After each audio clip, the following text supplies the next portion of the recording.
आप सभी भाई बहनों का आध्यात्मिक ज्ञानात्मक चैनल की संध्या बेला ज्ञान कक्षा में एक बार फिर स्वागत है। आज की चर्चा का विषय है आधा अधूरा जीवन, और उसके साथ ही हमने लिखा है भावार्थ समझे। देखिए, आधा शब्द को हमने एक राशि स्थिति से दर्शाया है, रंगीन रंग से दर्शाया है, एक संसारी स्थितियों से दर्शाया है, एक सामान्य मनुष्य की स्थिति को दर्शाया है। लेकिन अधूरा शब्द को हमने काले रंग से दर्शाया है, जो कि एक तमोगुण का प्रतीक है। कहीं ना कहीं आपके मरी एक कमजोरियों को दर्शाता है। मनुष्य के जीवन में जो पाप कर्म सहज ही होने आरंभ हो जाते हैं, उन स्थितियों पर थोड़ा प्रकाश डालता है।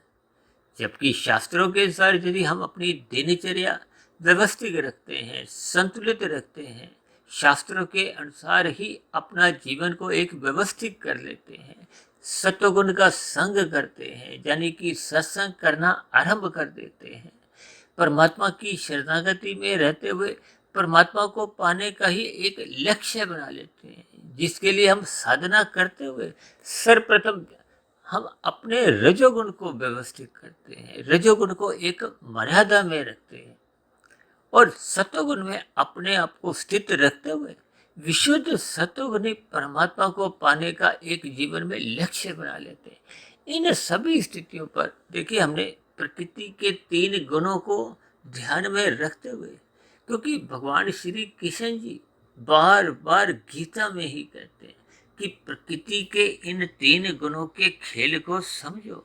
ये 3 गुण नित्य एक कर्म में अनादि काल से यूं ही चलते आ रहे। ऐसा नहीं कि ये गुणों का प्रवाह जो वर्तमान कल युग में आप पर हम देख रहे हैं, ये अनादि काल से, यानी कि द्वापर युग में भी इन गुणों के आने का यही क्रम था, त्रेता युग में भी और सत्य युग में भी, और उससे पहले के जितनी भी स्थितियां क्रमशः युगों की बीत चुकी हैं, उन बीते हुए युगों में भी गुणों के आने का क्रम यही बना हुआ था।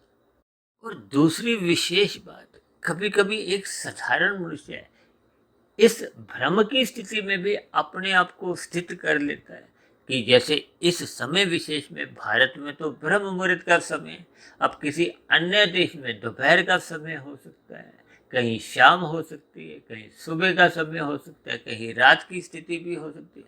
वो तो देखिए, सूर्य अपने आप में ही नित्य अपने स्थान पे बना रहता है, उसका प्रकाश बना रहता है। लेकिन पृथ्वी गोल है, अपनी ही सतह पे वो घूमती है, इसलिए ये दिन रात बनते हैं। साल में ये जो अलग अलग ऋतुएं भी बनती हैं, ये भी सूर्य के इर्द गिर्द जो पृथ्वी अपनी परिक्रमा करती है, एक साल में एक चक्र पूरा करती है, जिसके फलस्वरूप ये अलग अलग स्थितियां आपको में देखने को मिलती है। यानी कि हम सभी भाई बहनों को इन सभी स्थितियों में कोई उलझना नहीं है। यानी कि ये ब्रह्म मुहूर्त की स्थिति का जो भी अभिप्राय है, जिसको हम बार बार जोर देकर कहते हैं कि इस ब्रह्म मुहूर्त की स्थिति का आपको हमें लाभ उठाना चाहिए, क्योंकि ये ब्रह्म मुहूर्त की स्थिति सत्वगुण की एक शुद्धतम स्थिति है। जैसे हम कहते हैं ना, घोर तमोगुण की स्थिति है, उसमें सो जाना चाहिए। एक बहुत ही प्रबल रजोगुण की स्थितियां आती हैं, जब दिन में हम देखते हैं ना, सभी मनुष्य अपने अपने धन की स्थितियों में या भागदौड़ की स्थितियों में या अपने कार्यों को पूर्ण करने की स्थितियों में अधिक एक क्रियाशील होते हैं। उस स्थिति विशेष को आप एक गहरे रजोगुण से भी जोड़ सकते हैं। देखिए, ये सभी स्थितियां भावार्थ रूप में आपको में समझनी होती हैं, जीवन के उद्देश्य को समझना होता है, क्योंकि शास्त्र तो बार बार आपको में समझाते रहते हैं कि तमोगुण से अच्छा रजोगुण है, रजोगुण से अच्छा सत्वगुण है, और कहीं कहीं शास्त्रों में देखिए, तमोगुण से 10 गुना अच्छा रजोगुण समझाने के लिए कहा गया है, और रजोगुण से भी 10 गुना अच्छा सत्वगुण को समझाया गया है। और उसी बात को आधार में लेते हुए परमात्मा के आशीर्वाद से, गुरुओं के आशीर्वाद से पिछले लगभग 4.5 वर्षों से हमने जो 1800 से अधिक वीडियो जो अब तक प्रसारित किए हैं, उन सभी वीडियो में ही हमने इसी सूत्र के आधार पे ही 1, 10, 100, 1000 का जो एक महासूत्र हमने बनाया हुआ है, जिस सूत्र का आज तक कभी भी किसी भी स्थिति में खंडन नहीं हुआ और खंडन करना संभव भी नहीं, क्योंकि ये सभी स्थितियां एक गणित के ऊपर संबंध रखती हैं। और गणित के जितने भी सूत्र हैं वो केवल भारत में ही मान्य नहीं है, वो चाहे पाकिस्तान हो, अमेरिका हो, इंग्लैंड हो, कनाडा हो, जापान हो, यानी कि सभी स्थितियों में वो सदा मान्य रहते हैं। इन सभी स्थितियों को हमने अपने जीवन में अपनाना है, ताकि हम अपने जीवन में लाभ कमाएं, मनुष्य जीवन के महत्व को समझें। हम सभी भाई बहनों का एक एक क्षण यूं ही बीतता जाता है, क्योंकि आपके हमारे जीवन की देखिए एक निश्चित सांसें हैं। और मैं तो यहाँ तक भी कहता हूँ कि माता के गर्भ में प्रवेश करते ही आपके हमारी जो वो निश्चित सांसें जितनी भी हैं, वो आपके हमारे स्थूल शरीर के स्तर पर अभी जन्म 9 माह 9 दिन के उपरांत जो होता है वो अभी हुआ भी नहीं, तब भी आपकी हमारी माता के गर्भ में जो हम सांस लेते रहते हैं वो घटती जाती जितनी भी हैं।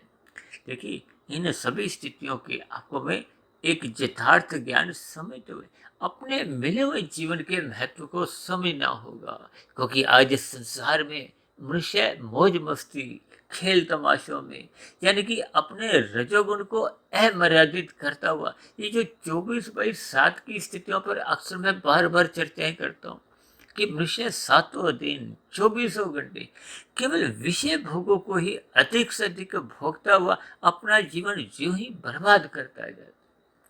देखिए, इन विषय भोगों को भोगने में यदि हम धर्मानुसार का अभिप्राय होता है, जो शास्त्रों में कहा गया है कि ये कर्म आप कर सकते हो, विधि विधान द्वारा जो जो कर्म शास्त्र आपको में अनुमति देते हैं उनको विहित कर्म कहा गया। उनके अनुसार मनुष्य अपना राजसी जीवन व्यतीत कर सकता है। देखिए, साधना करना कोई आपके हमारे ऊपर कोई अनिवार्य स्थिति नहीं है, लेकिन ये साधना करने का एक अवसर है, जिसको हमने देखिए एक जीवन शब्द के साथ जोड़ा है, सत्वगुण से जोड़ा है, क्योंकि जीवन को हम जितना चाहें सुधार सकते हैं, जितनी चाहें हम आध्यात्मिक उन्नति कर सकते हैं। और मिले हुए जीवन को ही यदि हम अंतिम जन्म बना लेते हैं, यानी कि मिले हुए जीवन में ही हम मोक्ष के लक्ष्य को, परमात्मा के लक्ष्य को यदि पा लेते हैं, तो यही मनुष्य जीवन की एक सफलता है, जीवन की एक सार्थकता है, जन्म मरण के बंधन से, जिसको भगवान श्री कृष्ण जी ही गीता में एक दुखल्य नाम से संबोधित किया है। हमने तो एक वीडियो बनाया था ना, त्रिविध ताप, शास्त्रों में बहुत जिक्र आता है कि त्रिविध ताप सभी के जीवन में, चाहे देखिए कोई प्रधानमंत्री हो, राष्ट्रपति हो, बड़े से बड़ा उद्योगपति हो। देखिए, उद्योगपति ऐसे कितने ही आप संसार में पाओगे, जितना हम पूरे अपने जीवन में भी नहीं कमा पाते, उससे हजारों गुना अधिक वो एक दिन में ही कमा लेते। लेकिन फिर भी ये जो त्रिविध ताप है, ये हम सभी भाई बहनों के जीवन में अलग अलग स्थितियों में बने ही रहते हैं। इसीलिए तो कहा गया कि जन्म मरण के बंधन से मुक्ति पाने का मनुष्य को प्रयास, मनुष्य जोनी में जो एक अवसर मिला है, उस अवसर का आपको हमें लाभ उठाना है। और लाभ उठाने के लिए आपको हमें सात्विक स्थिति मजबूत करनी है। इसलिए तो उस स्थिति विशेष को हमने जीवन से शब्द से जोड़ा है, सफेद रंग से जोड़ा है। जीवन में आपका हमारा जो एक सफेद रंग द्वारा हमने एक प्रकाशमय स्थिति, ज्ञानमय स्थिति दिखाई, वो सत्वगुण का प्रतीक है। जब तक हम सत्वगुण में अपने आप को स्थित नहीं करते, तो फिर विशुद्ध सत्वगुणी सत्ता से हम जुड़ नहीं पाते, क्योंकि तमोगुणी मनुष्य तो देखिए अज्ञानता में जीता है, उससे पाप कर्म सहज ही होने लगते हैं। इसलिए तो छीनने के बजाय रजोगुण को अधिक महत्व दिया गया है। इसलिए तो कहते हैं तमोगुण से 10 गुना अच्छा रजोगुण है।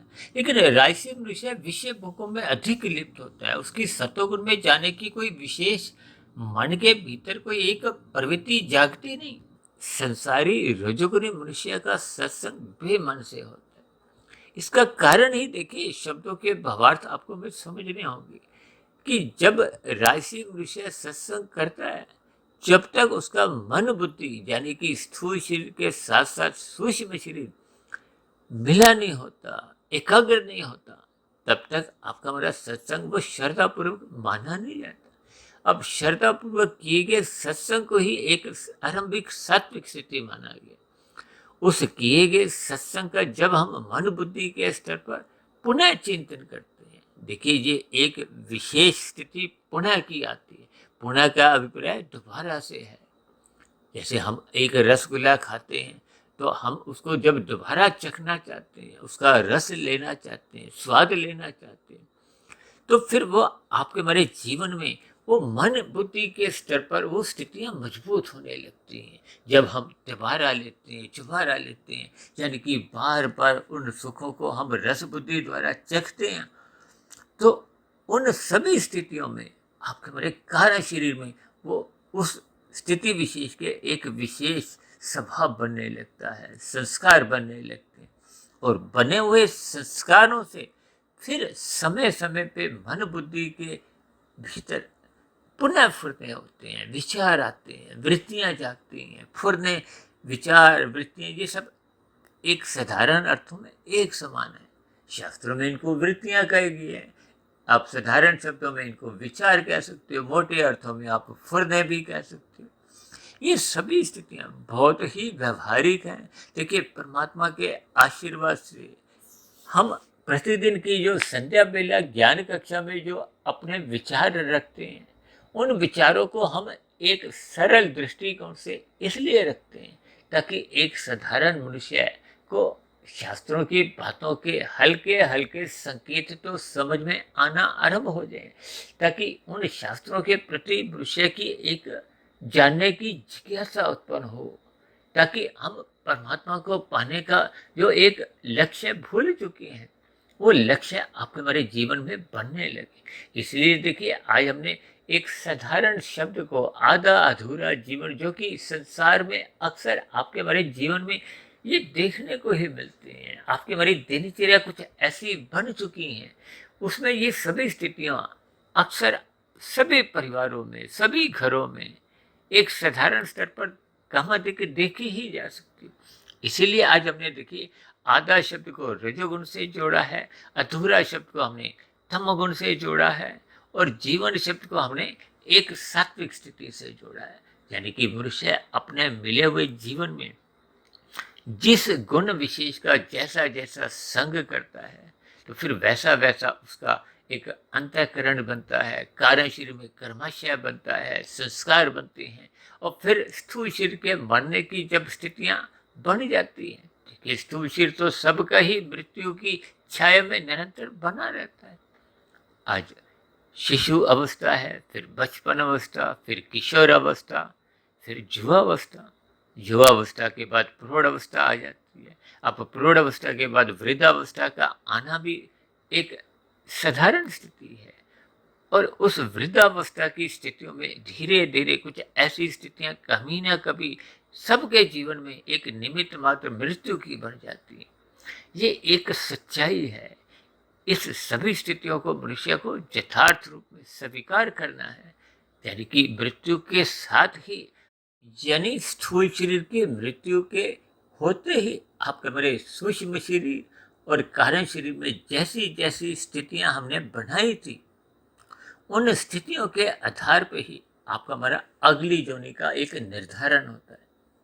कि आप भाई बहनों को हो सकता है ध्यान हो, लगभग 3.5 वर्ष पहले हमने एक वीडियो मनुष्य के मरने के बाद का अगला जन्म, जो लगभग 3 घंटे के आसपास का था, उस पर हमने इन सभी स्थितियों पर विस्तार से चर्चा की थी। देखिए, हम जैसा जैसा वीडियो का नाम रखते हैं, अब शाम की संध्या बेला ज्ञान कक्षा में कुछ हम साधारण शब्दों में इन सभी स्थितियों पर कुछ प्रकाश डालते हैं, और सुबह की ब्रह्म मुहूर्त ज्ञान उपदेश कक्षा में हम थोड़े तकनीकी रूप से सैद्धांतिक बातों पर एक विशेष चर्चा शास्त्रों के अनुसार करते हैं। देखिए, ये सभी स्थितियां आपके हमारे जीवन में जैसे जैसे क्रमबद्ध तरीके से एक अपना स्थान बनाने लगती हैं, तो निश्चित रूप से आपके हमारे जीवन में एक सकारात्मक परिवर्तन आने लगते हैं। यदि मनुष्य का राजसी जीवन बना हुआ है, राजसी जीवन को हमने देखिए आधा की स्थिति पर एक समझाने के लिए रखा, जबकि अधूरा शब्द को जब मनुष्य के जीवन में विषय भोगों को प्राप्ति के लिए छल कपट ठगी अनीतिगत कार्य यानी कि निषेध कर्म जिनको शास्त्रों में बार बार मना किया गया, उनको यदि हम करते हैं तो फिर आपका बड़ा पाप कर्मों का क्रमशः बढ़ता जाता है। बढ़ते बढ़ते वो पुण्य कर्मों की स्थितियों में बहुत एक विकराल अधिक अनुपात में बन जाता है, जिसके फलस्वरूप मनुष्य को मरने के बाद यानी कि वर्तमान जीवन के स्थूल शरीर के मरने के बाद फिर पुनः मनुष्य योनि प्राप्त नहीं होती। ये जो नीचे की 80 लाख प्रकार की तामसी योनि है, ये तामसी योनियों में भी जितने जीव आज आप पर हम देखिए देख पा रहे हैं, महसूस करते हैं, ये सभी योनियों के सभी जीव भी कभी ना कभी किसी ना किसी स्तर पर आपके हमारे समान मनुष्य योनि में ही रहे थे। इन्होंने भी शास्त्रों के अनुसार अपनी दिनचर्या को व्यवस्थित ना रखा हुआ। ये जो अधूरी स्थितियां थी, पाप कर्म थे, निषेध कर्म थे, उनको अधिक करने के कारण उनका क्रमशः बिगड़ गया था। क्योंकि मनुष्य योनि तो तभी मिलती है जब संचित कर्मों में मरते समय पुण्य कर्मों की कम से कम 50% या अधिक अनुपात होता है। देखिए, यहाँ अनुपात का अभिप्राय देखिए, ये जो राजसी और सात्विक गुणों का संग करते हुए जो हम कर्म करते हैं, देखिए राजसी कर्म का अभिप्राय देखिए एक साधारण पुण्य कर्मों से है, जिसमें हम अन्य मनुष्यों को, अन्य जीवों को दुख भी नहीं देते, सुख भी नहीं देते, केवल विधि विधान द्वारा धर्मानुसार अपने सुख को सुनिश्चित कर लेते। और सात्विक कर्म होते हैं जब हम विधि विधान द्वारा कर्म करने पे जो फल प्राप्त करते हैं, यानी कि हम दूसरों को एक पहले सुख देते हैं। जो भी फल आपको हमें मिलता है, हम परोपकार के कार्य करते हैं, दान पुण्य के काम करते हैं। अब उदाहरण के लिए, अब जैसे हम पक्षियों को विशेष रूप से देखिए, आप देखोगे ना समाज में लोग कबूतरों को दाना देते हैं। ये कबूतर देखिए एक सात्विक पक्षी माना गया है, जैसे गाय को सात्विक पशु माना गया है।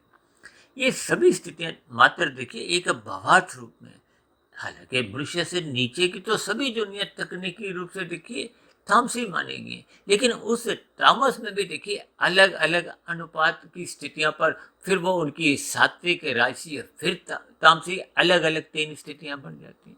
अब कौवे को देखिए एक तामसी पक्षी माना गया, कुत्ते को भी एक तामसी पशु माना गया।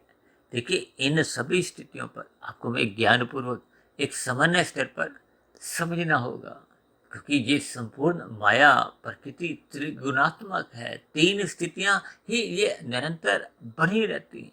एक स्थिति प्रधान रूप में होती है, दूसरी गौण रूप में और तीसरी अति गौण रूप में। इस समय देखिए ब्रह्म मुहूर्त चल रहा है, सतोगुण प्रधान है। अब सतोगुण प्रधान है तो गुण कौन सा गुण है, जो सा गुण उसके करीब में होगा, चाहे वो गुजरा हुआ गुण हो चाहे आने वाला गुण हो। इस स्थितियों को आपको में समझना होता है।